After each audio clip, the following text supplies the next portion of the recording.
చెమట జల్లు చిలకరిస్తే నేల పులకరించురో, వానుస్తే భూతల్లి సీమంతమాడురో,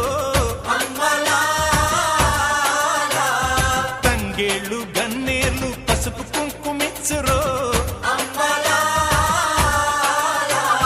పశుల మెడన చిరు గజ్జలు కల్లున మ్రోగేను, గజ్జల మోతల్లో పల్లె పరవశించెను. భూమికి పచ్చాన్ని భూమికి పచ్చాన్ని భూమికి పచ్చాన్ని రంగేసినట్టు